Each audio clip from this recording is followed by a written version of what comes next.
digamos, a que se puede utilizar y las personas, digamos, programadores o aquellos interesados, inquietos por el tema de aportar, digamos, en la programación o nuevos desarrollos, nuevos aplicativos, nuevos plugins o nuevos desarrollos a este software, digamos, está permitido, a diferencia, digamos, de otros software más comerciales, digamos, para hacer una referencia, un comparativo, lo que pasa con Windows y con Ubuntu y con los otros sistemas operativos de código abierto y obviamente pues los de, digamos, software licenciado. De esta misma forma pasa con QGIS. QGIS es un software libre de código abierto que cualquier persona puede descargar, no tiene que pagar por esas actualizaciones. Obviamente sí hay un grupo de personas que, pues, que son los colaboradores y uno puede donar a este proyecto QGIS y si ya requiere pues un desarrollo más amplio, digamos de un nivel más alto, pues obviamente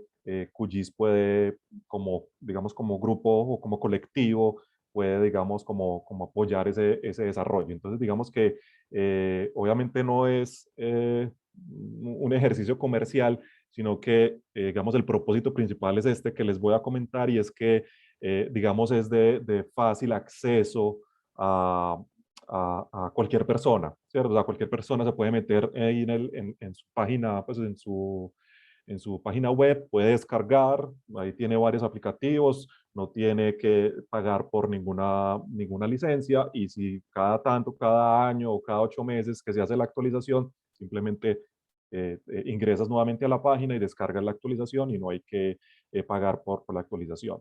A diferencia, obviamente pues existen otros software para sistemas, pues para procesamiento de datos geográficos, está CVGIS, bueno, digamos hay otro grupo de software que son libres y obviamente pues yo creo que ustedes han conocido o el digamos el pionero de este tema ha sido ArcGIS de la casa Esri, pero igual pues digamos no, vamos a mostrar ahorita una imagen de cómo es, pues es muy similar en su ambiente o en su área de trabajo, pero digamos lo que queremos mostrar con QGIS es la posibilidad de esa accesibilidad y digamos eso amigable que tiene con todos los usuarios que digamos están interesados digamos en su primera aproximación, principiantes y demás, en acceder a aprender un poco un software en sistemas de información geográfica.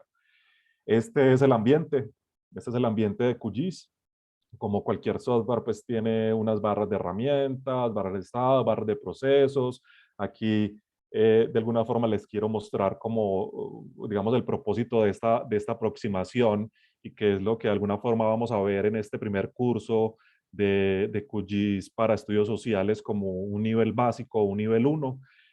Aquí lo que está mostrando, lo que estamos, digamos, representando ahí son puntos, líneas y polígonos, que son como las representaciones gráficas que vamos a trabajar en ese primer curso. Obviamente, pues hay otras representaciones que son pues, raster, que pues, digamos en modelos o en módulos posteriores, pues sería como los desarrollos y es más o menos con la dinámica en todos estos procesos de aprendizaje y de formación asociados a QGIS. Entonces, digamos, este es el ambiente, aquí pues para guardar, visualizar, hacer zoom in o zoom out, a refrescar, seleccionar capas, ingresar los datos, procesar datos. Aquí tenemos vectorial, raster, bases de datos, web. Digamos que este es el ambiente de QGIS, que la idea sería que entonces en este curso que les estamos proponiendo, pues cualquier persona sin conocimientos, digamos, en sistemas de información geográfica pueda acceder a un tratamiento de unos datos, ¿cierto? Y unos datos especialmente en estudios sociales que, pues, digamos, a lo largo de los años han, digamos, estado ausente de estos ejercicios, especialmente en procesos de planificación, en impactos, en líneas base, en estudios de impacto ambiental. Entonces, digamos que esa persona no necesariamente son digamos, nuestra digamos, propuesta o la convocatoria que estamos haciendo, el llamado que estamos haciendo a los interesados o inquietos que quieran aprender desde lo básico, pues no necesariamente tiene que ser de las ciencias sociales, pueden ser de otras áreas que quieran aprender, pero obviamente pues va a tener un amplio contenido social, pues realmente es mi formación y porque en el medio, digamos en el campo laboral o en el medio laboral, no hay muchos profesionales de las ciencias sociales que puedan, digamos, producir y postprocesar información social para procesos, digamos, de ordenamiento territorial, los que les contaba ahora. Entonces, digamos que ese es un poco el propósito. Acá tenemos, pues les traje otra para los que pronto no lo conocían. Este es ArcGIS, o digamos, ArcGIS tiene como un ArcCatalog, que es donde se carga, es este iconito que está por acá, donde se carga en las bases de datos y después, digamos, como donde se visualizan los datos, así como se está viendo acá en los dos, tanto en el anterior de QGIS como en este, es la base de, digamos, la base de manzanas de la GDB del POT de 2014 del municipio de Medellín. Entonces ahí, pues digamos, como para que lo vean, más o menos el mismo ejercicio, o digamos, o la composición del software. Digamos, aquí tiene unos complementos o el toolbox donde yo puedo tener como todas las herramientas para el procesamiento de vectores. También aquí se puede hacer procesamiento de vectores, pues puntos, líneas o polígonos. Y también, obviamente, imágenes raster, ¿cierto? Entonces, digamos que se los quería como traer para que hicieran un poco como el contraste o se familiarizaran un poco como realmente no hay mucha diferencia, o sea, con los dos programas se pueden hacer los mismos procesos, algunos pues digamos ArcGIS porque pues tiene una licencia, tiene unos paquetes especializados, aunque también pues en QGIS uno puede acceder digamos a otras formas porque pues también hay una comunidad colaborando para estar muy a la par de los análisis que se requieran, digamos, en diferentes entornos. Entonces aquí, digamos, lo que intenté hacer es como presentarles o hacerles esta presentación en clave de unas preguntas. O sea, ya vimos o traté de explicarles un poco por qué QGIS, ¿cierto? ¿Cuáles son las ventajas de que sea QGIS y no otro software, ¿cierto? Un poco porque pues a la final fue el que yo aprendí digamos, a desarrollar, pues también sé ArcGIS, pero pues digamos que me ha parecido por el tema de las actualizaciones, de tener a la mano unos plugins y unos complementos, digamos, siempre disponibles, pues opté por QGIS y obviamente pues su ambiente me parece más amigable, pues por ello que nunca tuve una formación, digamos, como en términos de ingeniería, programación o en términos, digamos, como geográficos propiamente dicho. Entonces, digamos que esta es la siguiente pregunta con la que quiero pues como desarrollar. ¿Por qué en los estudios sociales? O sea, ¿por qué QGIS en estudios sociales? Yo quisiera transmitirles digamos, esta experiencia de vida que se las he compartido como a muchos colegas, tanto de las ciencias sociales, pero también colegas arquitectos, urbanistas, digamos, ingenieros en general. Y es porque yo me había enfrentado en ese ejercicio profesional a esa situación inicial que estoy mostrando ahí. Como, digamos, mi entendimiento fue ese, como un desequilibrio en el diálogo de saberes transdisciplinario, digamos específicamente este que les estoy mostrando, en los procesos de planificación en los cuales yo participé o hice parte de ese equipo, digamos, o de ese equipo social o de la dimensión social. Entonces, ¿cuál es la situación? Entonces, digamos que ese equipo ambiental, ingenieros forestales, biólogos, ingenieros ambientales, eh, sanitarios, tienen en su haber, en su construcción, digamos, como de datos, tienen capas de coberturas, capas de los ecosistemas, capas de drenajes, capas de tipos de suelos, capas de fauna. Entonces, digamos que de alguna forma hay datos cartográficos por cada una, digamos, de esas variables que necesita el equipo ambiental para su proceso de análisis y, pues, digamos, para ponerlo a disposición en el ejercicio ya digamos, de diagnóstico, formulación de un instrumento en específico. Pasa igual con el equipo, digamos, físico, espacial o urbanista, que tiene, por ejemplo, capas de construcciones, capas de predios, capas de usos del suelo, capas de tratamientos, capas de equipamientos, capas de vías y el mismo ejercicio. Entonces, obviamente también con una trayectoria, digamos, con el manejo de AutoCAD y obviamente los ambientales con todos estos, digamos, sistemas de información geográfica, pero cuando vamos a ese tercer componente, ese tercer equipo o grupo en ese proceso de planificación transdisciplinario, el equipo social entonces digamos, históricamente hacíamos, o igual todavía hay muchos equipos sociales que hacemos esos análisis sociales o nos enseñaron a hacer ese análisis social o ese diagnóstico de esa formulación desde la descripción, desde el componente cualitativo, desde el relato, digamos, desde el documento en Word, y ahí describíamos y analizábamos todo el componente demográfico, el socioeconómico, el capital social, la dinámica cultural, los grupos étnicos, pero, digamos, no teníamos, digamos, a la mano esa información en ese lenguaje que sí ya venían trabajando, por ejemplo, el equipo ambiental y el equipo urbanista, perdón, o físico-espacial. Entonces, el equipo social, pues teníamos un documento muy bien justificado, muy bien argumentado, pero no lo teníamos, digamos, en esas capas, o sea, no había capas. Entonces, como lo ven en la parte de abajo, digamos que el equipo ambiental aportaba a esos documentos técnicos de soporte, tanto en fase de diagnóstico como de formulación, capas. Lo mismo el equipo urbanista lo hacía igual, ¿cierto? Tanto en la etapa de diagnóstico como en la formulación. Y cuando llegábamos, por ejemplo, al equipo social, pues lo que les venía relatando, pues nosotros pues no había una conversación o no había un diálogo con ellos frente a la suma de las capas. Ahora. Entonces, ese DTS, digamos, de como lo estamos viendo ahí, el DTS del equipo social, pues era, digamos, un documento muy bien argumentado, pero digamos era texto y en algunos casos gráficas, tortas, análisis, digamos, muy bien justificados, pero pues digamos no en el mismo lenguaje, ¿cierto? Que teníamos ahí. Entonces, ¿cuál es la situación deseada? La situación deseada, pues producto como de esa reflexión era entonces, o la provocación es, digamos, en los proyectos en los que yo he participado, es esa armonización de ese diálogo de saberes mediante la representación cartográfica. Entonces, lo que busca o lo que yo he intentado, pues desde mi ejercicio profesional como sociólogo,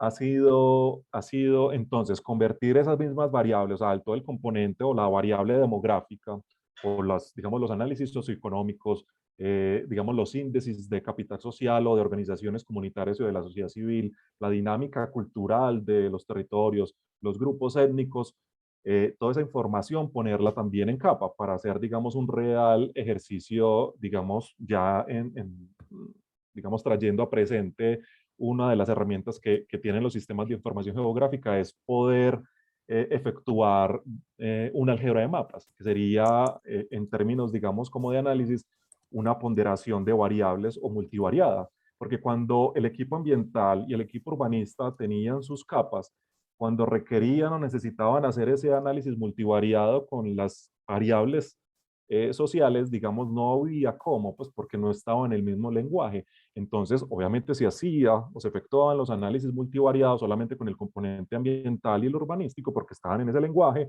y obviamente pues el proyecto se hacía y había un esfuerzo, digamos un sobreesfuerzo del equipo social tratando de llevar a ese mismo lenguaje esa información igual de valiosa y de entendimiento de ese territorio.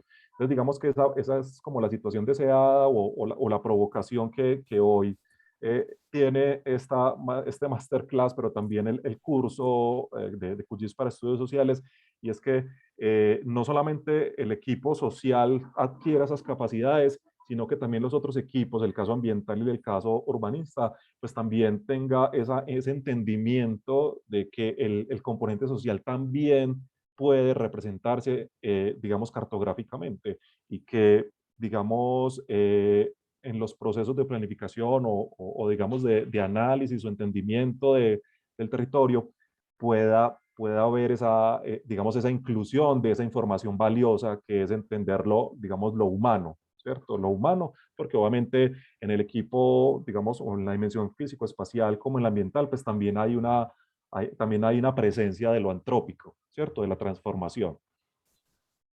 Yo acá les traigo, por ejemplo, algunos ejemplos. Aquí tengo al lado izquierdo, tenemos un mapa, pues este sería como, aquí tenemos una imagen raster de fondo, que pues es un mapa de calor de los incidentes de tránsito en Medellín en el 2020. pues ahí están en un solo color, pues, pero la intensidad lo que muestra es que en el centro pues hay más incidentes de tránsito y está contrastado, por ejemplo, con las instituciones educativas públicas del municipio.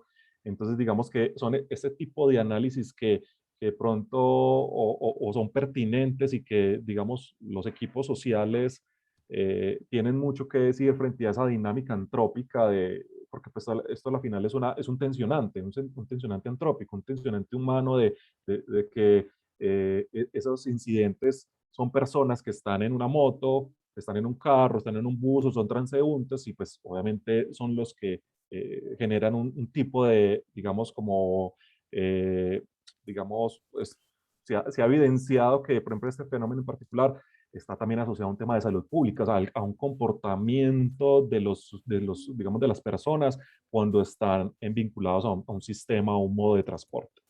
Pues como para ponerles un ejemplo, al lado derecho yo hice un listado, es un listado de los diferentes como escenarios donde los análisis, los estudios sociales tienen pertinencia y que podrían, digamos, o que hoy tienen, pues muchos de esos ya existen, pero pues hay una o dos personas o lo hacen o, digamos otros equipos pudiendo pues nutrirse aún más. Entonces, aquí para simplemente enunciarlos, todos los procesos de planificación y ordenamiento territorial en los últimos años, todo lo que tiene que ver con BIM y con SIM. O sea, BIM es, digamos, existen unos software que pueden generar modelaciones y esas modelaciones, digamos, cuando yo las combino con SIM y con SIG, que son los sistemas de información geográfica, pues eventualmente yo también entonces voy a poder aportar data antrópica, data social, para que ese proyecto de infraestructura, esa vía, o ese colegio, esa vivienda, bueno, ese equipamiento o esa infraestructura que yo estoy desarrollando o que estoy modelando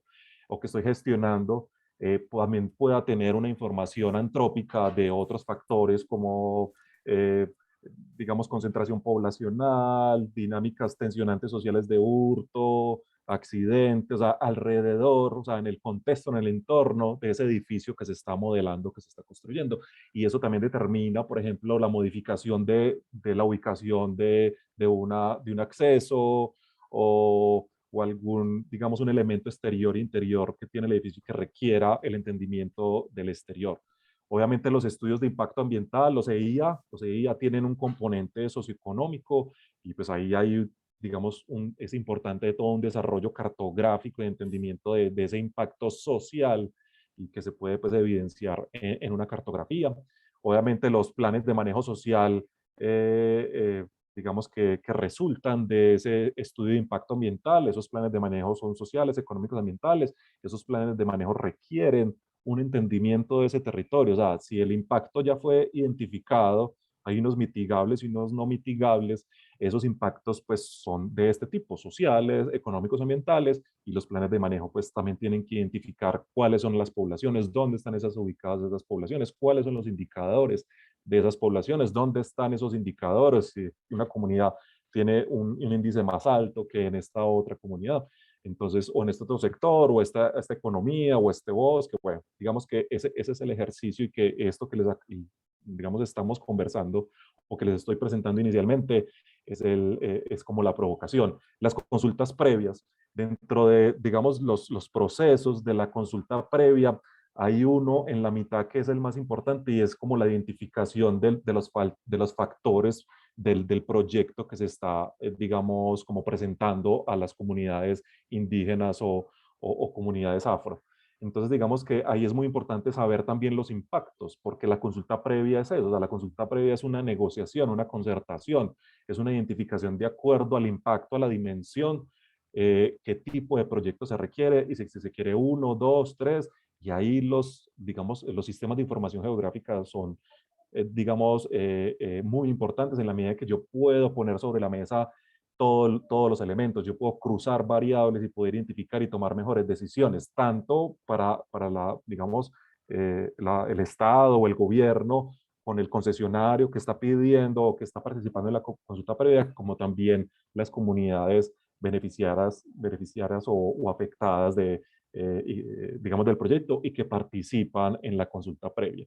Luego tenemos entonces la estructuración de líneas base. hay líneas bases económicas, culturales, históricas, geopolíticas, prediales, poblacionales, de conflicto armado, de desplazamiento, entre otras. Esas líneas base, pues la línea base es en qué estado se encuentra esa variable en un territorio en específico o en un conjunto de territorios, en un conjunto de municipios, en veredas, conjuntos de barrios y digamos, es muy importante las líneas básicas identificar esa diferencia, esas concentraciones, esas recurrencias, esas diferencias, si está atomizado, si está concentrado. Entonces, las líneas bases, pues también es otro escenario donde este tema de QGIS o los sistemas de información geográfica en los estudios sociales, pues son pertinentes. Luego tenemos las evaluaciones de impacto socioespacial. Tenemos los estudios de opinión. Los estudios de opinión se hacen a través de muestreos estadísticos o muestreos censales y pues obviamente esos muestreos se realizan a una persona que estaba ubicado en un lugar, ¿cierto? Que pues está en un lugar X, o sea, en unas coordenadas, en algún lugar de la ciudad o en la zona rural, y si yo junto esas coordenadas, esos puntos, pues voy a tener un estudio de opinión. Obviamente el análisis multivariado que se efectúa en los estudios de opinión, pero también pues voy a tener, digamos, un análisis posterior o complementario digamos, con sistemas de información geográfica. Yo voy a poder identificar qué zonas, qué municipios tienen una tendencia en una opinión, o hay unas ausencias, o hay unos acentos en algunas de esas opiniones, diferentes, digamos, de diferentes temas, políticos, pues, censales, pues, digamos, de todo tipo. Luego tenemos el tema de la estructuración de políticas públicas locales y regionales. Las políticas públicas, también en la estructuración de una política pública, los primeros pasos son de identificación de la situación problemática. Entonces, cuando yo voy a hacer una identificación de una política, pues, o estructurar una política pública, pues yo debo hacer ese ejercicio de identificación. Pues yo debo contrastar estándares, debo contrastar indicadores, debo contrastar poblaciones, dónde se encuentran, qué situaciones tienen. Entonces, digamos que entre más datos tenga, digamos, de esa situación problemática, pues yo voy a tener un mejor resultado en la estructuración de la política pública. Y la respuesta, la inversión, digamos, de ese recurso público que voy a hacer a esa escala local o regional, pues va a estar mejor, digamos, argumentada o asociada a una real situación, pues porque utilicé todos los medios para entender la problemática. Luego tenemos los análisis de riesgos para la inversión social corporativa del área privada o digamos, de la empresa privada. Aquí siempre les pongo unos estándares que se utilizan a nivel mundial para hacer análisis de riesgo, el del London Benchmarking Group, el del Global Reporting Initiative, el GRI, y el retorno social de la inversión, que es el SROI. Todos esos estándares lo utilizan las grandes empresas o los grandes conglomerados industriales, comerciales, financieros, para medir, para medir el riesgo de esa inversión social que están haciendo en un territorio. Digamos que ya ahí el tema, no sé si los que nos están acompañando hagan parte de este sector privado, pero digamos las empresas ya están trasladando esos equipos de responsabilidad social empresarial hacia equipos digamos, de sostenibilidad, y dentro de los equipos de sostenibilidad, pues obviamente hay unos equipos sociales o digamos, sociales economistas, bueno, ahí es bastante amplio, y son equipos que analizan el riesgo, o sea, el riesgo de inversión y el retorno de esa inversión que se tiene, porque pues muchas de esas inversiones, pues ha pasado en el mundo, pues no me va a extender mucho, muchas de esas inversiones que hace la empresa privada, pues puede estar financiando grupos armados, puede estar financiando trabajo infantil, puede estar financiando vulneraciones a derechos humanos, puede estar financiando informalidad. Entonces, digamos que se evalúa, y ahí el evaluar también todo este análisis, digamos, de variables, indicadores, es muy importante para que la empresa tome mejores decisiones en la inversión social que está haciendo y el retorno de esa inversión. Ya para terminar, tenemos entonces estos procesos de innovación social, pues también hace parte de este espacio en el que estamos, en el semillero de innovación social. Digamos que aquí les traigo unas que yo he manejado y que pues he utilizado los sistemas de información geográfica o los análisis socioespaciales. Pues hay una metodología muy conocida que es el Human Centered Design, el Design Thinking, y digamos un apartado del Design Thinking que es el Positive Design, que utiliza mucho psicología de mercado, pues muchas corrientes de la psicología para entendimiento de producto y servicio, y también pues el tema de la teoría de la deuda de la MIT, pues digamos en todos estos procesos también de innovación social requerimos entender, digamos que la cualidad que tienen estos tres elementos o estas tres metodologías de innovación social es que el primer elemento está el escuchar.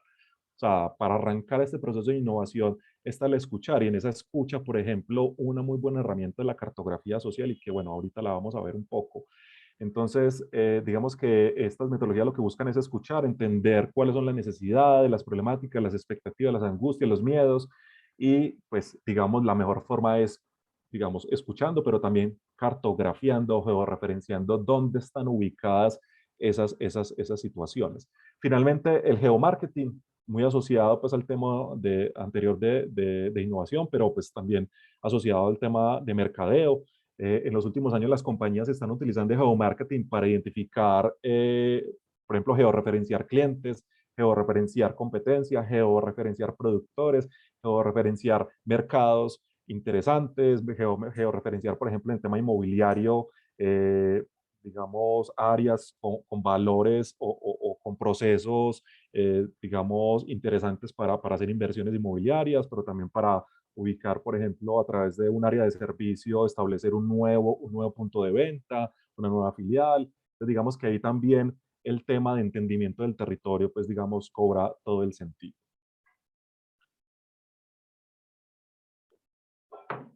Esta es la pregunta central. Esta es la pregunta central, digamos que entonces, listo, ¿cómo producimos esos datos sociales para el SIC, ¿cierto? Para esta ciencia de los sistemas de información geográfica, pues que el componente social sería esa gran, digamos, esa gran sombrilla o esa gran área de conocimiento, pero digamos el componente social es uno de los tantos componentes que el SIC analiza. Entonces, la idea entonces, perdón,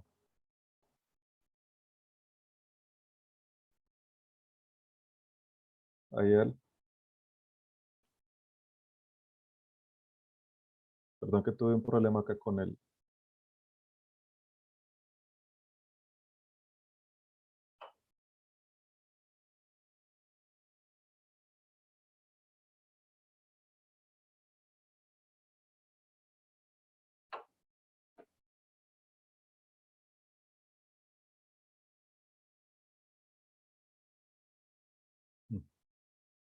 Tengo un problema con la presentación, alguien lo está.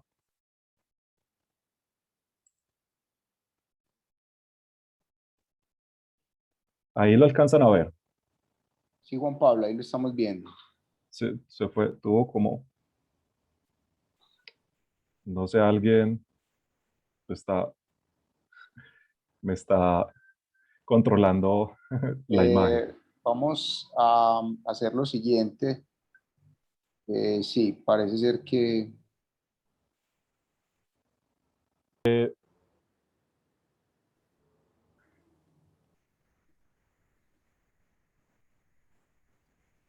Y vamos entonces acá. Entonces, la pregunta establecía por qué, ¿cierto? ¿Por qué entonces para los estudios sociales? En los estudios sociales, y digamos también en muchas ciencias, tenemos, digamos, un paradigma cualitativo. Aquí pues no me voy a detener mucho. Simplemente para decirles esto, que tenemos un paradigma cualitativo en el cual, digamos, la herramienta fundamental es ese interaccionismo simbólico, esa hermenéutica, esa lectura, digamos, como de los relatos. Y, digamos, esa es como la gran herramienta que han tenido históricamente las ciencias sociales y humanas. Plantea entonces ahí que explica las relaciones causales utilizando procesos interpretativos personales de esa realidad, de personas o de conjuntos de personas, utilizan múltiples fuentes de información, ¿cierto? Aquí, pues, digamos, tiene ese propósito, pues, de descubrir los posibles patrones de comportamiento de ese objeto o de esos sujetos que estamos observando. tiene un propósito de explicar esas relaciones causales, tiene unos significados, los significados de esas relaciones sociales son el producto social elaborado a través de esas interacciones. Entonces, digamos que este paradigma cualitativo pues ha sido históricamente pues digamos la base o el fundamento de los análisis digamos sociales o de las ciencias sociales humanas. Obviamente también el paradigma cuantitativo, pues digamos más positivista, pues lo que busca es a través pues de la estadística identificar esas leyes universales y causales que expresan pues, esos resultados a través de indicadores o esos modelos estadísticos pues, que nos permiten identificarlo en números. Entonces, generalizaciones objetivas, estadística univariada, multivariada, diferentes técnicas, parámetros o muestreos probabilísticos y pues a la final también lo que busca también el paradigma cuantitativo, así como el cualitativo, es esa explicación. O sea, la explicación de esa realidad que estoy observando, que estoy analizando, estoy validando esas hipótesis o estoy contrastando esas teorías o conceptos que he establecido previamente. Entonces, diga, ¿para qué digo esto? Para, digamos, este es el fundamento, aquí lo vemos, o sea, aquí tenemos esa información cualitativa, pero también tenemos esos datos cuantitativos y lo que vamos a hacer, digamos que también existe en las ciencias sociales y humanas, pues y en muchas ciencias, la unión la unión de esos dos paradigmas, la unión de ese paradigma cualitativo con el paradigma cuantitativo. ¿Cómo se hace? Digamos, pues en el curso lo vamos a ver con mayor detalle, pero por ejemplo vamos a ver cómo categorizamos, o digamos inicialmente, ahí está, digamos, en desorden. Primero hacemos un ejercicio de codificación de esos datos, tanto en los cualitativos como en los cuantitativos. Generamos un proceso de categorización y luego una tabulación que a la final pues es lo que vamos a ver en las tablas de atributos, que pues más adelante les vamos a mostrar qué es eso de tablas de atributos. Entonces, digamos, también aquí les puse un listado de cuáles son esas metodologías, esas herramientas que tenemos en las ciencias sociales y que hoy pues muchos profesionales de diferentes ciencias han utilizado, digamos, estas dos formas de hacer cartografía social. Una cartografía social que surge a través de un proceso de apropiación y de percepción espacial, ¿cierto? O sea, digamos lo que se ha conocido como las cartografías corporales o de sueños o de expectativas, pero también hay otra cartografía social que surge a través de referencias cartográficas, o sea, que yo llevo al taller de cartografía, ya llevo establecida una cartografía en la cual voy, digamos, a llenar de contenido, voy a compartir o voy a construir de manera colectiva con esos grupos de interés, con esas comunidades, con esos niños, con esos jóvenes, con esos adultos, con esos alcaldes, con esos actores que son determinantes, digamos, para el propósito de la cartografía. Luego tenemos la etnografía digital, aunque también tenemos la etnografía tradicional que utiliza el diario de campo y esa etnografía es participante o no participante. Yo me inserto, me vinculo a territorios y registro de manera no participante lo que observo, pero también lo puedo hacer de manera digital a través de diferentes dispositivos móviles. Como les mostraba, yo puedo utilizar puntos, polígonos o puntos, líneas o polígonos para identificar ese proceso etnográfico. Obvio, pues también tenemos ahora los portales de datos abiertos o geoportales en los cuales puedo descargar esa información de todo tipo. Pues en el caso colombiano, digamos, es reciente los portales de datos abiertos, o sea, todas las entidades públicas o del Estado, eh, mm, digamos, están obligados a poner o a colgar en sus portales web toda esa información, ¿cierto? Para que los ciudadanos puedan consultarla pues, y hacer uso de ella.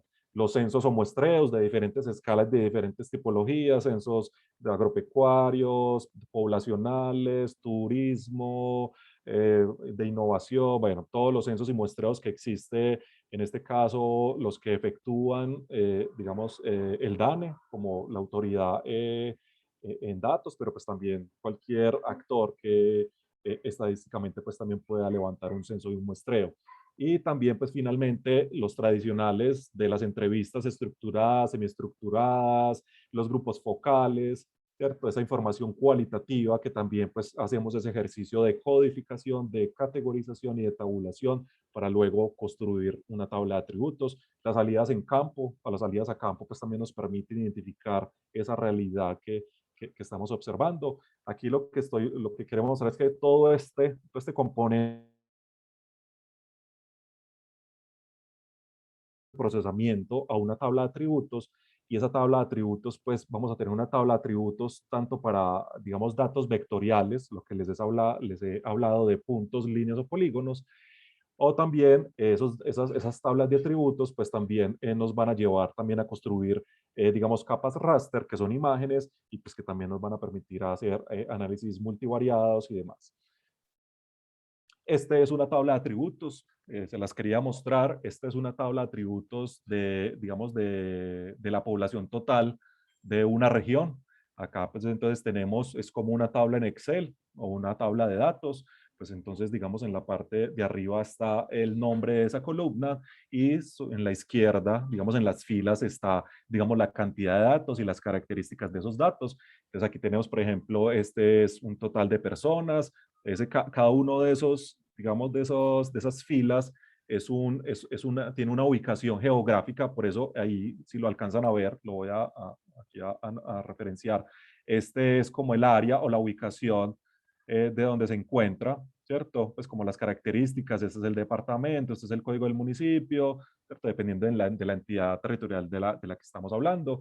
Aquí tenemos entonces un total de personas, aquí tenemos el área en metros cuadrados de esta fila, el área en kilómetros, aquí tenemos el área en hectárea que se calcula también por esta área y producto de, digamos, para hallar las densidades, la densidad en kilómetros o la densidad en hectáreas, pues basta con hacer pues una división de la total de personas por el área y pues nos va a resultar la densidad en hectáreas o la densidad en kilómetros. Aquí les tengo otro ejemplo de tabla de atributos.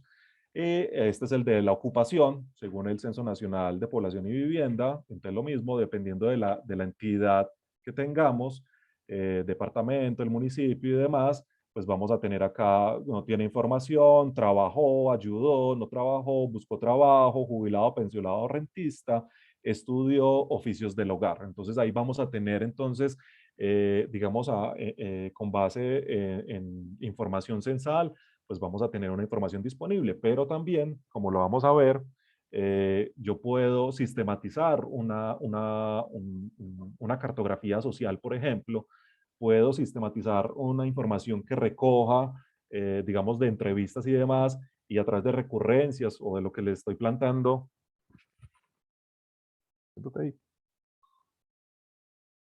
Entonces, la idea es que a través de esa cartografía social o de esas entrevistas o de esos grupos focales, a través de un proceso de codificación, de categorización y de tabulación, pues yo pueda tener también digamos, pueda nutrir una tabla de atributos y también puede asignarle una entidad geográfica o un lugar, sea un punto, una línea, un polígono, en el cual yo cargue esa información y, digamos, pues, podamos tener información importante de análisis.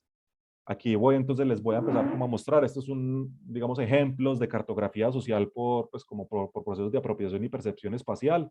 Son cartografías que no tienen, o sea, que surgen producto de la identidad, de los procesos de territorialidad que tienen los diferentes grupos poblacionales. Digamos que ahí tenemos, digamos, cartografías sociales urbanas o contextos urbanos y contextos rurales. Acá tenemos, por ejemplo, una con referencia cartográfica, o sea, de base tenemos un manzaneo, o tenemos veredas, o tenemos ríos, o tenemos unas coberturas, o tenemos unas áreas de protección ambiental.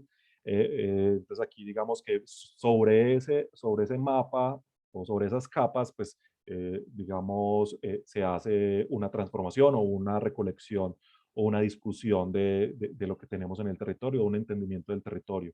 Acá tenemos otro tipo de cartografía social, digamos, a través de una ortofotografía, y con esa ortofotografía, pues digamos, los actores, aquí tenemos adultos mayores y tenemos niños, digamos, las personas identificaron estos mapas, pues ya es, digamos, el procesamiento de la cartografía.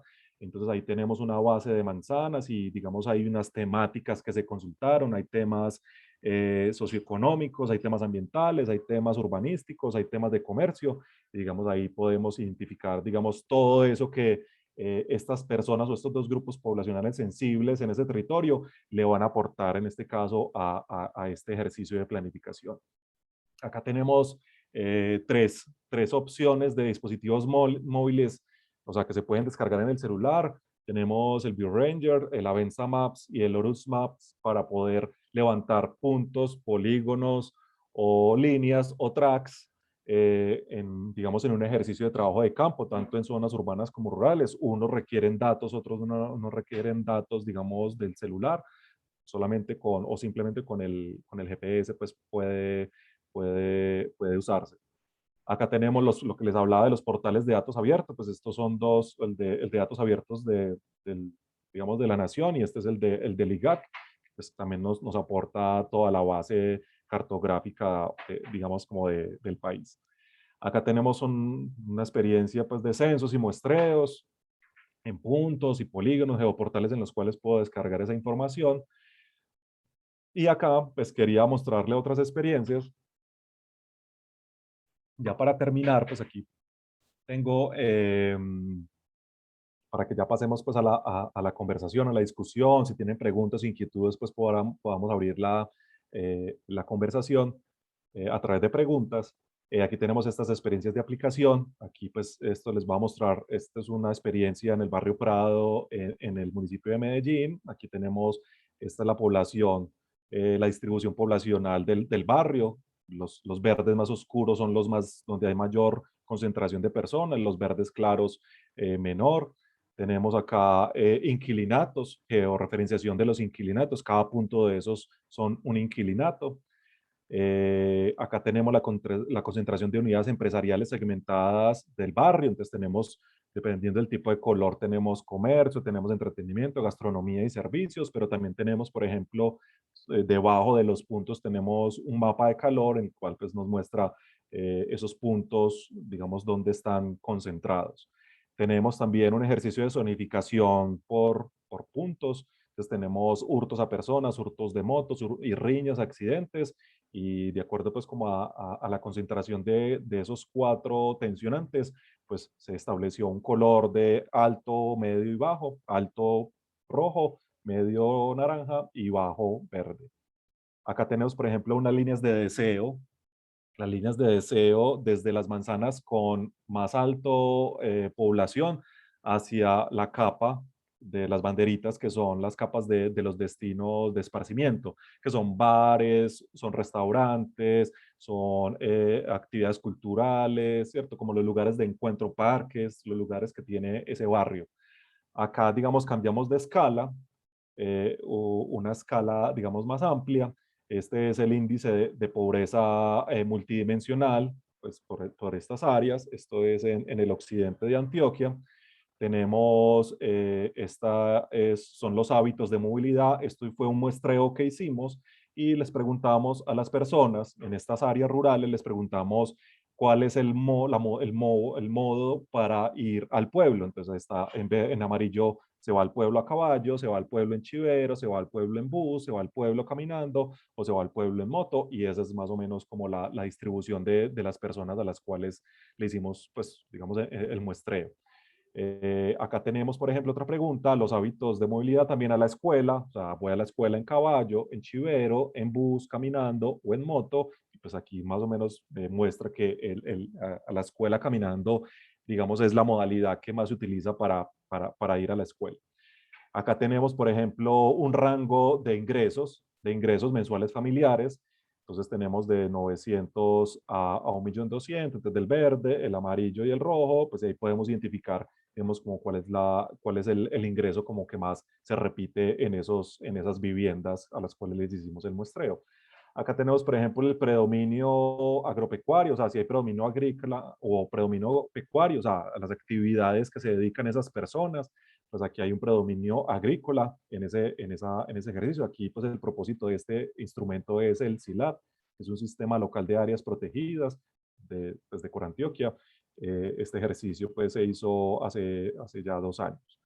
Acá tenemos otra escala, aquí ya digamos un poquito pues ya es supramunicipal, acá tenemos 4 municipios, este es el tema, digamos, un contraste entre el censo, o sea, es un contraste o un análisis intercensal. Tenemos los datos del censo 2005 con los datos del censo 2018 y aquí pues ya el análisis, o sea, complementario al de la cartografía, pues podemos establecer qué áreas y el área urbana o el área rural creció. Pues aquí lo que estaba mostrando que el área urbana se mantuvo, creció, pero por ejemplo en las áreas rurales todas decrecieron. Entonces, digamos, estos son el tipo de análisis que se haría. Este es el índice de pobreza multidimensional en esos municipios. Acá tenemos, estas son las coberturas y se contrasta con los índices de pobreza, la concentración de personas. Acá tenemos otro contraste que es la concentración de UPAs. Las UPAs son las unidades de producción agropecuaria que establece la UPRA, la Unidad de Planificación Rural y Agropecuaria pues, de Colombia. Y también lo contrastamos con el tamaño predial. Pues aquí lo que estaba mostrando es que hay mayor concentración de unidades de producción agropecuaria en microfundios o minifundios, o sea, pequeños tenedores de la tierra. Acá, pues este es ya para terminar, este es el ejercicio de geomarketing. Aquí lo que hicimos fue identificar o georreferenciar los proveedores, ¿cierto? De 40 unidades empresariales en Jericó. De aquí me está mostrando digamos, cuál es la proveeduría de los establecimientos de comercio en Jericó. Pues hay unos que se encuentran en la región, otros están en Medellín y unos están, digamos, en otros municipios. Acá tenemos este mapa de calor de los clústeres. Es un clúster de, digamos, como de dónde están ubicados las actividades comerciales en un municipio, digamos, como agropecuario. Acá tenemos, por ejemplo, este es el centro histórico de Jericó, pues simplemente para mostrar cuáles son las restricciones que tienes en términos patrimoniales y cómo se contrasta con los empresarios o, digamos, el comercio que se tiene, dónde está ubicado, y pues, para un tema de restricción digamos, de ampliación o de ubicación de nuevos locales, bueno, digamos, ahí tenemos, digamos, como varios aspectos en lo patrimonial también. Acá tenemos, por ejemplo, áreas de servicio. O sea, cuáles son las áreas hasta dónde, si yo estableciera, por ejemplo, esa área de servicio de 500, 1 kilómetro, 2 kilómetros, 3 kilómetros, hasta dónde, pues igual es un municipio pequeño, pues a 500 metros, digamos, casi todos, esa red de establecimientos de comercio del municipio está cubierta. Digamos, ya 1 kilómetro estaría por fuera casi del casco urbano del municipio, pero si por ejemplo esto lo trasladamos a municipios o áreas urbanas más grandes, pues vamos a tener, digamos, más detalle. Esta es la presentación, esta es la provocación. Lo que queremos mostrar con digamos, esta masterclass es, digamos, todas las potencialidades que se tiene con QGIS, el software pues, que les estamos presentando, QGIS para estudios sociales, y que nos permiten entonces, digamos, llevar a un siguiente nivel en los estudios sociales.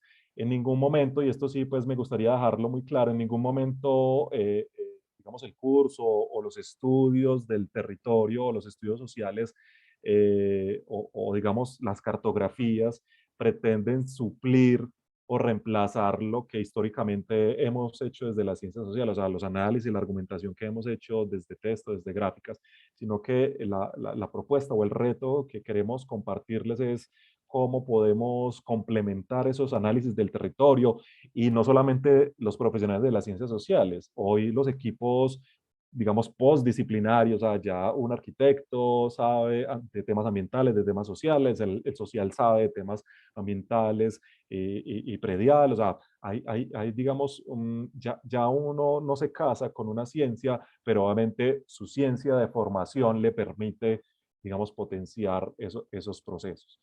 Entonces, Felipe, dejo hasta ahí. Sé que hay unas preguntas. Voy a dejar de compartir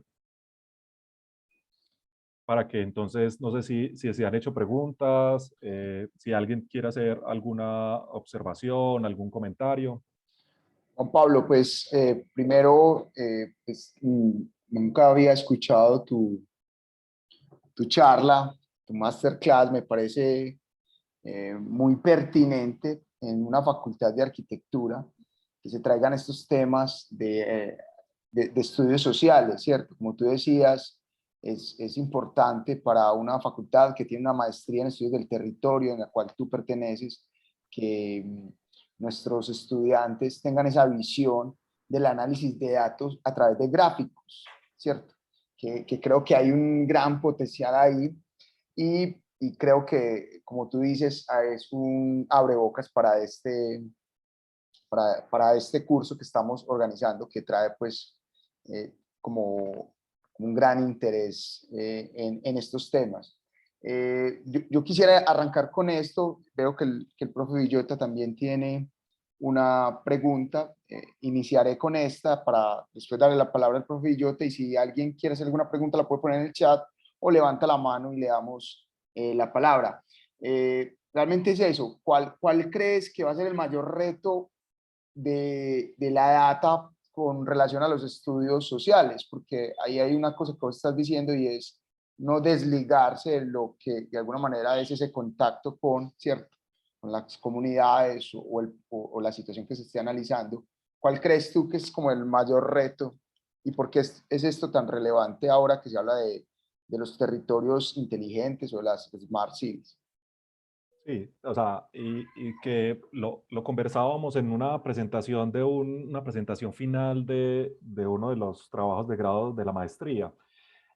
Nunca la tecnología, o no debería, o sea, éticamente no debería la tecnología reemplazar al ser humano, o sea, la capacidad del ser humano, y en este caso de los científicos del territorio, de analizar el territorio, porque pues obviamente las capacidades que tiene, digamos, el científico, o en este caso que estudia el territorio, pues hay una intuición, una sensibilidad que no alcanza, o sea, hasta el machine learning más o la inteligencia artificial más desarrollada no alcanza, digamos, a un tema que yo hice la salvedad al principio, al tema, digamos, como de las emociones, de los sentimientos, que si bien hay mucho proceso hoy con el geomarketing o de la psicología de mercado digamos, de todo este proceso de entender aún más el consumidor y el usuario en su, digamos, en su comportamiento y también en el ordenamiento territorial, de cuáles son los patrones de comportamiento de las personas en un sistema de movilidad, en un sistema urbano, en un complejo habitacional, en un equipamiento. Entonces, digamos que el mayor reto es eso, o sea, que no perdamos siempre de vista y que seamos muy éticos en que no puede la tecnología reemplazar a el científico y a lo humano. O sea, la tecnología es una herramienta, pero no es, digamos, donde lo voy a decir de manera coloquial, o sea, no nos podemos pasar a vivir a la tecnología. O sea, no podemos depender 100% de la tecnología. O sea, es un medio, es una herramienta, pero lo que hace la tecnología, en este caso los sistemas de información geográfica, o en este caso los software, lo que nos está ayudando es a analizar datos, pero después de analizar esos datos, somos nosotros los que somos los llamados a qué nos está queriendo decir ese análisis. O sea, ¿cuál es el propósito de cruzar una o dos variables? Realmente nosotros tenemos, digamos, como tenemos el propósito. Y eso es muy importante. O sea, digamos, el reto es no perderlo de vista y siempre, digamos, tenerlo ahí. Obviamente vamos a poder, como yo se los mostraba, a través de muestreos, o sea, yo podría codificar y categorizar las emociones, o sea, establecer espacialmente de acuerdo digamos, ejercicios de correlación, voy establecer si hay una relación entre, por ejemplo, la soledad y el consumo o el suicidio, que hoy existen esos estudios. Y es un tema patológico, es un tema de salud pública, pero también está establecido a unas condiciones, digamos, sociales o digamos, de sociedad, un sistema de valores. Y no es simplemente que es un, digamos, un caso aislado. Los sistemas de información geográfica pues así lo han establecido. Y yo pues no sé si ustedes conocen la historia de los SIC, surge de un entendimiento epidemiológico de las captaciones de agua y de los casos de infección asociados a las captaciones de agua en Londres. Entonces, digamos que los SIC surge, o estos análisis surge de establecer una metodología que me permita comprender aún más toda esa nube de datos pero a la final, quien toma la decisión, quien puede establecer realmente lo que está pasando es el humano, pues por decirlo de alguna forma, es el científico que está detrás de esos análisis. Gracias, Juan Pablo. Le damos entonces la palabra al profe Villota. Adelante, profe. Buenas noches, muchas gracias. Me disculpan que no les encienda la cámara. No, yo más que Tranquilo, una profe. pregunta, en realidad tengo es como un comentario, porque yo me traje a mis estudiantes de taller 2, que tenemos la clase hoy, y estamos viendo composición, y ellos seguramente empezaron a entender esta charla un poco perdidos, porque bueno, ¿para qué me trajeron acá, cierto? Pero me parece muy importante este espacio, perdón, profe.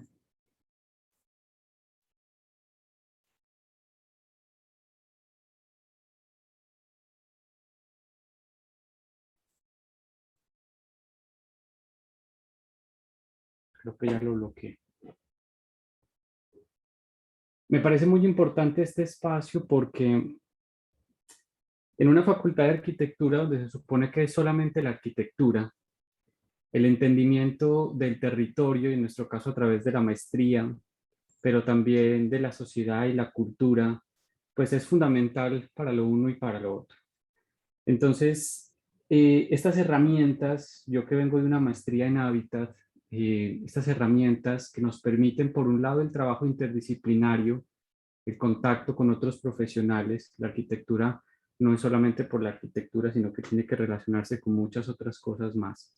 Pero el instrumento de poder mapificar, cuantificar, cualificar, delimitar, establecer indicadores y a partir de ahí establecer eh, opciones y construir proyectos, pues para mí es una herramienta fundamental, y que en una facultad de arquitectura se empiece pues como a, a trabajar con estos cursos y con la misma maestría, pues es muy importante, porque incluso en el mismo rol profesional, el arquitecto no se limita solamente a hacer proyectos de arquitectura, sino que yo creo que más de la mitad de los arquitectos se dedican por un lado, por el otro, al trabajo y el entendimiento del territorio, y su trabajo es mancomunado con otras disciplinas.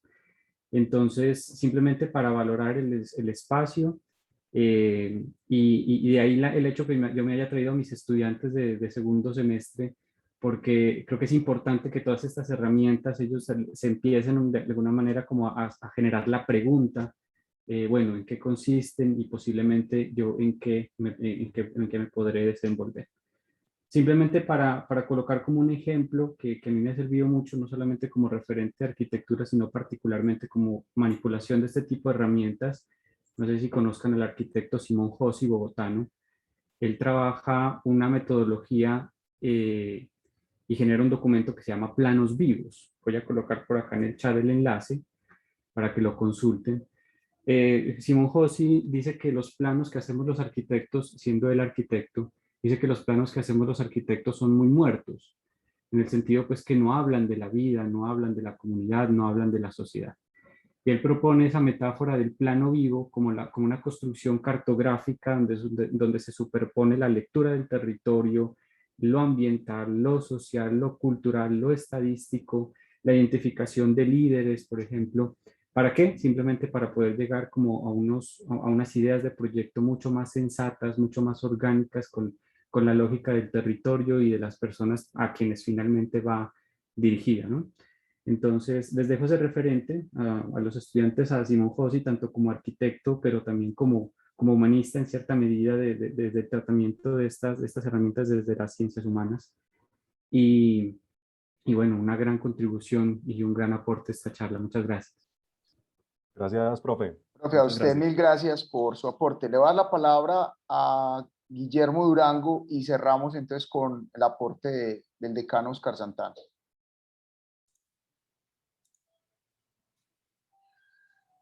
Adelante, Guillermo. Hola, ¿me escuchan? Sí, perfecto. Bueno, un saludo pues para todos y gracias por esta invitación. Un saludo para Juan Pablo, que lo conozco ya hace Memo, bastante ¿qué más tiempo. pues? Qué Bien, buen hombre. me alegra mucho verte y siempre he reconocido todo tu talento en este tema y que trabajamos juntos tanto en sobre todo en la Comuna 13. Ahorita que estaban hablando de la pregunta que te hizo Felipe, más que todo sobre el reto, yo también, más que un reto, yo lo veo como empezar a verlo desde la importancia que tiene esta evolución, porque nosotros desde el área social hemos tenido muchas dificultades en los territorios cuando llegamos, porque siempre hemos estado como un poquitico en desventaja con la parte técnica.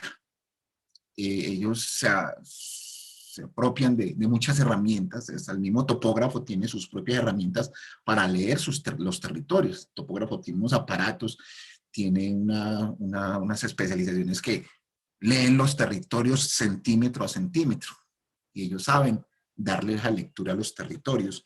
Nosotros desde la parte social, cuando leemos los territorios, la información que nosotros cogíamos, inclusive para hacer esas caracterizaciones o esos diagnósticos, nos basábamos muchas veces en algunos líderes, algunos información secundaria que pudiéramos nosotros captar y empezar a generar un contexto bajo una lectura muy básica.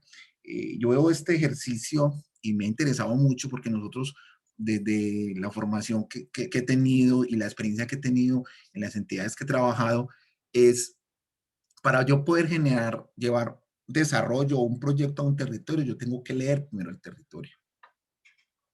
Y a mí, que me permite leer el territorio, tener un punto de partida. Y cuando nosotros tenemos un punto de partida, sabemos que lo que nosotros vamos a llevar al territorio, esos proyectos, van a generar una serie de impactos. Y llámese un impacto negativo o un impacto positivo. Pero haber podido medir esos territorios, haber podido leer esos territorios, nos permiten poder empezar a generar herramientas que nos permitan o minimizar esos impactos negativos que estamos generando en los territorios o potenciar esos impactos positivos que tenemos en el territorio, o mínimamente dejar los territorios en igualdades de situaciones que nosotros encontramos y que los proyectos sean aceptados o el desarrollo sea aceptado por las comunidades. Nosotros llegamos a los territorios y encontramos varios elementos cuando llegamos a un territorio. Pero el principal es que encontramos en las comunidades, la gente. Y la gente es la que habita el territorio, la gente es la que le da el sentido a los territorios. Y cuando nosotros llegamos a leer esos territorios, la parte técnica lee, como dije ahorita, los topógrafos miran el tema del relieve, lo que existe en el espacio, el arquitecto mira la geometría para mirar cómo genera sus diseños, el ingeniero mira todo el tema estructural, el tema de los suelos, pero la parte esencial de los territorios está en la gente.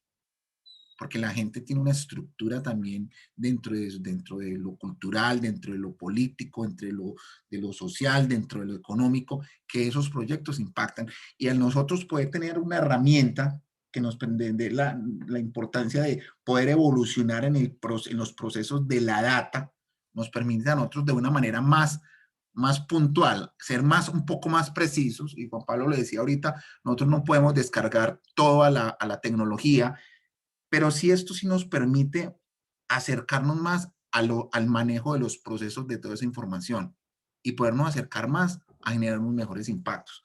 Me interesa mucho poder generar este tipo de herramientas.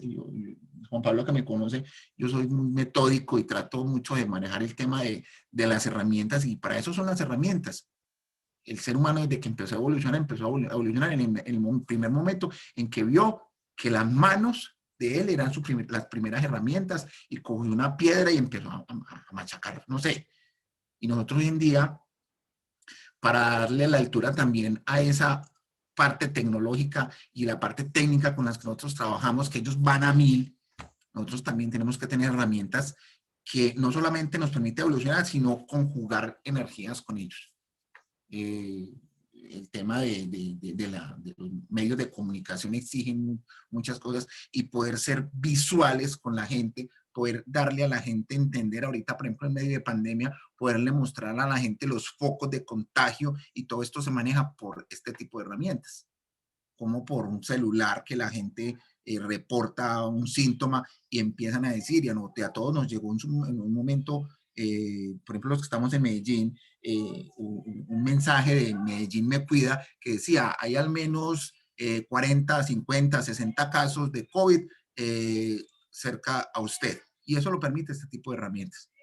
Es un tema de salud pública que lo puede permitir ese ejercicio. Entonces, me parece muy interesante. El ejercicio es una herramienta para leer el territorio desde todas esas dinámicas que se dan desde lo social, que pienso yo que no solamente para nosotros, sino en ese trabajo interdisciplinario que nosotros tenemos con un arquitecto, porque ese es ese complemento. Nosotros podemos decirle a un arquitecto, vaya a diseñar, necesitamos diseñar esto, pero teniendo en cuenta que es que nosotros vamos a solucionar una problemática a una comunidad que tiene estas características y eso está soportado en un estudio que está con un argumento como más acertado con una herramienta como esta. Ese era como el aporte que quería y darte un saludo, Juan Pablo. Gracias, Memo. Muchas gracias por el aporte. Bueno, entonces, también pueden hacer las preguntas en el chat. Le doy la palabra al decano de la facultad, a El chat Santana. está deshabilitado. Ah, ya, perdón, ya lo voy a habilitar, qué pena. Ya, ahora sí, ya, qué pena, ahora sí. Hola, ¿cómo están? Oscar. ¿Cómo están, Bienvenido. Pipe, Juan Pablo, John? ¿Cómo les ha ido? Bueno, no me deja habilitar la cámara, pero no importa. Le dejo, ya estoy en tierra firme, pero ¿me oyen? Sí, Santa, y ya puedes habilitar también la cámara, qué pena. No, me dice que no puedo iniciar el video porque el anfitrión lo desactivó. Ahora sí, ya.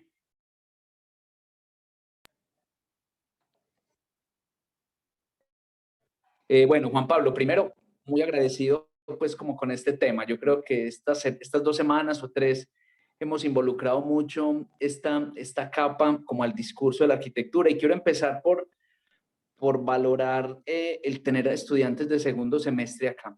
O sea, el que John los hubiera traído a esta masterclass, yo creo que es clave, porque es que yo les digo que yo voy a empezar por mi formación, que tiene que ver con lo que decía Juan Pablo. Yo tuve una formación en arquitectura en los 90 totalmente mineral. Solo hablábamos de metales, vidrios, concretos, distancias, resistencias de estructuras, y como que no sabíamos muy bien pues cómo era el comportamiento de las personas en los proyectos que hacíamos. No salíamos a ninguna parte, los proyectos se hacían en un lugar abstracto del sistema cósmico y muy al final empezamos a entender la relación de los astros con el ser humano, el sol, la noche, la luna, los cultivos y un montón de cosas. Pero realmente, pues Juan Pablo lo sabe, pues hemos conocido gran parte de esta necesidad en la vida profesional, trabajando en barrios, municipios o ciudades con complejidades muy, muy fuertes. Y quiero hacer un comentario. Bueno, y entonces trabajamos en proyectos, Juan Pablo, en donde con un poco de intuición y muy buenas ganas, validábamos proyectos que se sustentaban desde esa capa mineral física, donde analizamos por dónde se movían los carros, dónde estaban los puentes, dónde estaban las casas, dónde estaban los edificios, pero poco se habla de las personas. Simplemente cumplíamos como con unas lecturas muy interesantes. El primer, para los que no lo conocen, es un proyecto de mejoramiento de barrios, los denominaban subnormales, todavía hay gente que los denomina así, por allá en los 90, entre el 93 y el 2001, empezó un poco como con esa intención de la Consejería para la Paz, de involucrarse con los barrios y sobre todo quitarle los párpados a los oídos. Los oídos no tienen párpados, pero a veces no se los poníamos y no oíamos a las personas. Ahí hubo un muy buen esfuerzo y muchas de las personas que trabajaron ahí después evolucionaron a trabajar en proyectos urbanos de alta importancia y empezó a aparecer otra capa muy importante y fue esa capa vegetal. Yo hace poco, en 2018, hice un proyecto, Juanpa, con un profe también de la facultad, en donde ustedes podrían hacer un híbrido bien interesante con Oscar Sáenz, y él nos era un proyecto en el río Cali y el proyecto lo sustentamos desde la conectividad ecológica. Pucha, la conectividad ecológica no salía en ningún mapa, eso no existe, eso no tiene los límites político-administrativos. La conectividad ecológica sucede entre las quebradas, los solares de las casas, los patios de las unidades residenciales, espacios públicos, o sea que sobre eso sustentamos la toma de decisiones. Y ahora que mencionas esta capa ya objetiva, con datos, pues yo creo que entra de par en par como necesidad a la hora de tomar las decisiones. Puede que, no sé, alguno de los estudiantes, Juliana Gaviria, que la veo por aquí pues en la pantalla, está ahorita componiendo un proyecto y haciendo quizás algo para entender cómo se compone o cómo se diseña un edificio, pero a futuro lo va a tener que ubicar en un barrio y después conversar con las personas y acompañar el proceso de la construcción y todo este tipo de cosas. Entonces, empieza a involucrarse la capa animal. Miren que es como los 3 reinos de la naturaleza que nos decían en algún momento, pero que teníamos descuidados. Entonces, incluso Pipe, esto hay que empezarlo a mirar con las investigaciones que ustedes están haciendo en Andes, y muy importante lo que están haciendo en Bocas del Atrato, que están haciendo unas cosas muy interesantes, pero no le han involucrado llamémoslo así, QGIS a ese ejercicio en turbo. Y yo creo que están a tiempo, además porque se postularon la profe Luisa y Adolfo a una investigación para continuar la metodología en un lugar de Medellín, oiga Juan Pablo, en La Honda, arriba por La Cruz. ¿Qué más? Yo creo que aquí esta dimensión sociocultural va a validar mucho, podría aportar mucho a estas investigaciones. Y yo con lo que no saludé a Memo, que por ahí estuvo interviniendo y que le mando un abrazo muy especial. Memo es otro de los que ha participado con nosotros en muchos proyectos, dice algo muy fuerte, y es que ahora el celular, o a muy próximo futuro, será parte del desarrollo urbano, ¿cierto? El celular será una herramienta muy importante para la toma de decisiones en temas de salud, como mencionaban. Franco Daniel Rodríguez, vea Samuel por allá, saludos. Franco Daniel Rodríguez, que fue el jurado de Jorge Diego, estudiante de la maestría. El hombre se inventó una aplicación muy bonita para que de manera de vecindad uno pudiera rastrear qué personas tenían horarios para ir al trabajo y poder utilizar los carros en determinadas rutas, casi como una especie de Uber comunitario con vecinos a 500 metros a la redonda, o estas iniciativas tan tesas que hacen en España con redes de cooperación en los edificios o en los vecindarios donde vive gente adulta para ayudarse mutuamente, y todo está pegadito en un celular. Las épocas del COVID con el Te Cuido. Dudo mucho de las de seguridad que se inventaron en la alcaldía pasada, y qué pena lanzar pues aquí la puya, en donde entonces para mejorar la seguridad había ¿se acuerda Pipe? Una cosa que decía en donde uno, si veía un atraco o un asesinato, debía sacar el celular, prender la aplicación, tomar una foto, hacer el denuncio, dar sus datos, y uno decía, no, pues a ver, yo sí veo.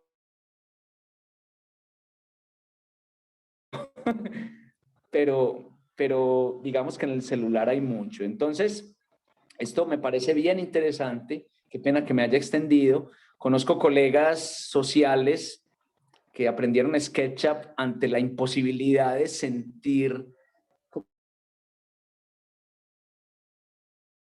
Se man diseñaba el barrio en SketchUp, en una empresa donde laborábamos.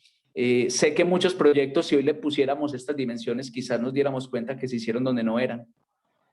O hubiéramos seleccionado una calle donde había que hacer el puente y quizás era 2 cuadras más bajo el cable, y después se dieron cuenta que era en una Independencia donde había que hacer las intervenciones. Pero tampoco se trata de colegas arquitectos y arquitectas de que entonces nos vamos a volver ahora sociólogos.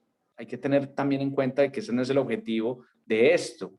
Es simplemente entender, sensibilizarnos, porque también le pasa lo de un colega que tenía que supervisar una obra y se dedicó a hacer trabajo social. La obra se vino abajo y él tenía fotografías, entrevistas y trabajo en comunidad, y el hombre se deschavetó. Cuando uno hace parte de un equipo de trabajo y le dicen usted es de la parte social, no, es que uno no es de la parte de nada, no es de un equipo de trabajo, porque recordaba mucho que a veces decía los arquitectos, los ingenieros y la parte social, y yo siempre decía, cuando le dicen que uno es de la parte, no, uno es el equipo social. Hay que darle, creo que esto le va a sumar algo muy bonito y creo, Pipe, que, y sugiero, John, que invitemos a Juan Pablo a algunas entregas de taller en territorios donde, Pipe, en tercer semestre, en octavo semestre, quizás que se está hablando de algunos Quinto. fenómenos sociales asociados al COVID. ¿Cómo? Quinto también me parece importante, quinto, noveno. Creo que es bien importante. Y Juan Pablo, el 8 de octubre en un foro de facultad, un taller abierto, es una buena oportunidad para que mires un poco como lo que estamos haciendo y tú como docente de la facultad ya en propiedad, pues puedas también tomar pista donde consideres tus aportes. Listo. Me extendí mucho, lo siento, pero es muy interesante este tema, me apasiona bastante. Libro recomendado también, Figuras, Puertas y Pasillos. No lo puedo escribir en el chat. Figuras, Puertas y Pasillos de Robin Evans y habla sobre las actividades humanas dentro de los espacios arquitectónicos y cómo cambios tan chiquitos como cambiar una puerta de un lugar a otro modifica las actividades humanas. Figuras, Puertas y Pasillos de Robin Evans para que se lo sumen a la bibliografía de este buen semillero, Pipe. Saludos, feliz noche, un abrazo. Gracias, Santa. Gracias, Oscar. Bueno, no sé, Juan Pablo, pues aquí hay muchas, pues como buenos aportes, yo creo, pues como para no extendernos también. Si tú Por ahí está quieres, levantando la mano Gina. listo, démosle Gina la palabra a estuvo, Gina. Claro que sí, Gina, adelante. Muchas gracias. Estaba tratando de... Hola Juan, ¿qué más? ¿Cómo hola, estás? ¿qué Qué más bueno, pues? como siempre, de verdad, el trabajo tuyo siempre fascinante, nos tienes aquí súper enganchados y totalmente entiendo que todos queramos aquí extendernos, pero quería hacerte una pregunta sobre todo porque pues hemos hablado mucho de comunidades, veo que aquí hay una gran audiencia de arquitectura, entonces también como entrando un poco en esas dinámicas, quería hacerte una pregunta muy específica, pues a mí este tema también me parece importantísimo, yo trabajo con ciudades inteligentes, tú lo sabes Juan, entonces como que es muy importante también con las comunidades con las que estamos trabajando, que hay un desconocimiento, hay una invisibilidad de parte de las autoridades, digamos, de los decisores políticos, de los decisores en políticas públicas respecto a los datos comunitarios. Entonces, cómo estas herramientas, cómo Cuyi se convierte también en una forma, y no solamente Cuyi, sino todos estos sistemas, digamos, abiertos, open source, para las comunidades generar sus propios datos y movilizarse con ellos sin necesidad de que nosotros como facilitadores, digamos, de estos procesos estemos. Es como podemos empezar ¿cuáles son esos desafíos, en tu opinión, que tenemos para que estos mapas y estos, digamos, estos datos tan importantes georreferenciados, pues se conviertan también en una herramienta muy crucial para las comunidades mismas que están ahí, digamos, viviendo el territorio, experimentándolo todos los días, y que se vuelvan como unos insumos para ellos poder tener más visibilidad, más voz, tengan más capacidad de abogacía frente a las autoridades que toman las decisiones al final sobre el territorio, y pues que ellos también vayan haciendo su proceso de mapeadores comunitarios, mapeadores del territorio, ¿no? Entonces, me gustaría tener tu opinión sobre eso, Juan. Gina, muchas gracias. Muchas gracias. Saludos a todos por allá. Yo creo que se está al otro lado. No, la idea con el tema, pues lo voy a hablar en dos sentidos. Uno, desde el gobierno, pero pues también voy a hacer una referencia a la academia, pues que también yo pienso que es importante, pues si estamos en un contexto académico. Uno, con el tema, digamos, gubernamental, cada vez los gobiernos, digamos, en esa racionalidad de la planificación institucional, por allá grandes, digamos, urbanistas lo han venido pues como referenciando hace mucho tiempo. Ese de arriba hacia abajo no es pues, no es una historia en una sola vía, ¿cierto? Pues que históricamente los planes maestros, los planes de ciudad, pues era esa planificación, digamos, desde arriba hacia abajo, que, digamos, era un poco como mesiánica o de resolver, pues, digamos, como desde las oficinas de planificación, los problemas allá afuera, sin conocer el detalle y sin, digamos, sin conectar con las necesidades digamos, diversas que tienen esas personas allá afuera. Entonces, digamos que la reflexión es que cada vez, digamos, la administración pública, las diferentes instancias están utilizando herramientas, digamos, no a la velocidad que uno quisiera, ¿cierto? Pues porque yo me acuerdo de mi experiencia en lo público, pues no es por despotricar de las empresas públicas donde he trabajado, pero hoy no ha pasado mucho de lo que pasaba hace 10 años, ¿cierto? En esos ejercicios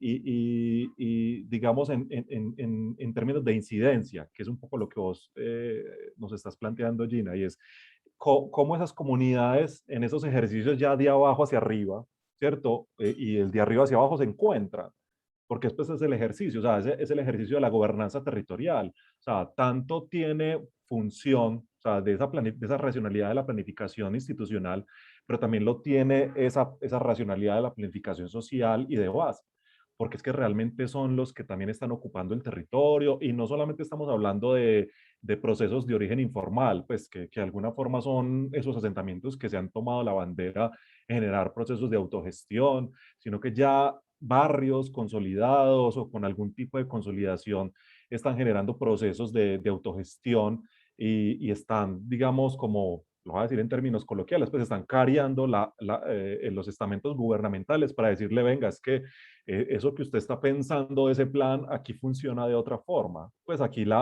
pues si lo digo en todo sentido, lo digo en términos espaciales, pero también en términos de gobernabilidad. Ustedes saben que pues hay en algunas ciudades de Latinoamérica, pues hay grupos armados o hay, bueno, o sea, eso hace parte del territorio. O sea, hay muchos territorios y yo pienso que cada vez más, digamos que de lado y lado, o sea, el de arriba hacia abajo, o sea, de la institucionalidad hacia abajo, permitir abrir las puertas para que sean más participativos esos diferentes instrumentos y cada vez hay norma, digamos que es lo que le compete al Estado o al estamento gubernamental, pero también está el de abajo hacia arriba, en el que vos, Gina, pues has concentrado tu área de trabajo y de estudio en los diferentes, pues, maestría y doctorado, es cómo entonces se vuelven o sea, generan mecanismos, o sea, proponen otras formas de leer el territorio, otras formas de transformar el territorio. O sea, aquí de alguna forma estamos apelando a esa concepción del territorio, o sea, que el territorio es una construcción social colectiva y que pues, realmente si es colectiva, pues quien lo vive, quien lo habita, ese espacio vivido, percibido y concebido, ¿cierto? Esa corriente de la geografía crítica y pues también de la sociología, lo que nos está diciendo es que esos actores que están en el territorio pueden determinar cómo ven su desarrollo, o sea, el concepto de desarrollo, y que pues tienen las metodologías para transformarlo. Y al final no es un tema como de, es que es mejor el de abajo o es mejor el de arriba, no, es cómo se encuentran los dos, porque pues los dos tienen, digamos, función, pues los dos son agentes territoriales, son actores, son stakeholders en ese territorio. Conectarlo con lo que les decía la academia. La academia tiene un papel importante en formación de los dos actores, porque es que tanto la academia le aporta elementos a la institucionalidad, a esa racionalidad institucional para que lo haga de manera adecuada, pues porque antes no lo hacía. Pero también la academia hoy se está insertando en esas comunidades, está transfiriendo, está generando diálogos, diálogos de saberes para que el que maneje QGIS no sea yo, sino que sea el líder comunitario y cruce esas capas y porque al final lo que estamos diciendo no es solamente, o sea, el conocimiento técnico no es solo del técnico, o sea, es de quien lo necesita, quien lo requiere para poder intervenir en el territorio y digamos en función de lo que estamos hablando de procesos de territorio, de territorialidad, de hábitat, pues, del concepto que estamos, del que cada uno nos peguemos para entenderlo, lo que requiere es eso, o sea, que la academia también tenga esa función social, digamos, como de generar autogestión, de generar autonomía, de generar discusiones que no se están dando y pues también aprovechando que están digamos, como los estudiantes del profe Villota, es eso, o sea, a la final el equipamiento es el medio, pero pues el propósito también es antrópico, el propósito es de esas comunidades que lo están usando y es preguntarle, pues yo sé que yo tengo un programa de arquitectura, o sea, yo debo implementar unas áreas en esa arquitectura, desde la idea básica hacia el proyecto arquitectónico, pero si yo, por ejemplo, vinculo a diferentes actores, pues digamos que yo voy a tener información detallada de los usuarios finales a los que va a tener ese equipamiento. Y pues ustedes lo vieron en la presentación, pues yo he tenido experiencia con niños, o sea, yo preguntarle a un niño que nunca le hemos preguntado cómo se sueña el barrio, cuáles son los espacios que él quisiera conservar o cómo quisieran el color, las formas, que sea más alto, más pequeño, los autos mayores, o sea, ahí es una responsabilidad, digamos, también de la academia, entonces, de dotar a esos actores de información, de herramientas, de metodologías para que pues, haya un ejercicio justo de justicia espacial y de desarrollo. Entonces, digamos que ese es el propósito, ese es el mensaje de esto que estamos haciendo, o sea, de que ya no sea una sola ciencia la que se piense en territorio, sino que seamos todos, y todos es todos, pues porque también no es que se piense el territorio solamente el que lo haya estudiado en una universidad, no, pues ustedes lo saben, pues si Dios llena la vez, pues con los líderes que hemos trabajado, hay gente que se conoce el territorio mejor que uno, o sea, hay que tienen un montón de conocimiento, historia, o sea, nos dan sopa y seco en muchas cosas y se conocen pues en temas de gestión del riesgo, en temas ambientales, en temas de dinámicas o de ciclos, de cosechas, en temas de, no sé, o sea, hay un montón de saber ancestral que también es importante que, digamos que obviamente lo potenciemos en un ejercicio de planificación, pues, en esa racionalidad, pero que también se permita o sea autónomo en la construcción de territorio. Bueno, no, Gina, mil gracias por tu intervención y de nuevo, pues, agradecerle a Juan Pablo. Yo cerraría con este hermoso debate que armaste ahí, Gina, con Juan Pablo, y me alegra mucho, de verdad, que haya, que tuvimos esta noche, pues, como cargada de muy buena onda relacionada a este masterclass y que está posibilitando la creación de un curso mucho más amplio, donde pues ya se enfocará en las herramientas y en la metodología que el profe Juan Pablo está adelantando. A la maestría también agradecerles y a los chicos del semillero de innovación social también pues por todo el apoyo. Entonces para todos una feliz noche y mil gracias por su tiempo. Que estén muy bien. Chao Juan Pablo y mil gracias a Hasta ti. luego, muchas gracias Gracias. a Chao. todos, que estén muy bien. Hasta luego. Hasta luego. Gracias a todos.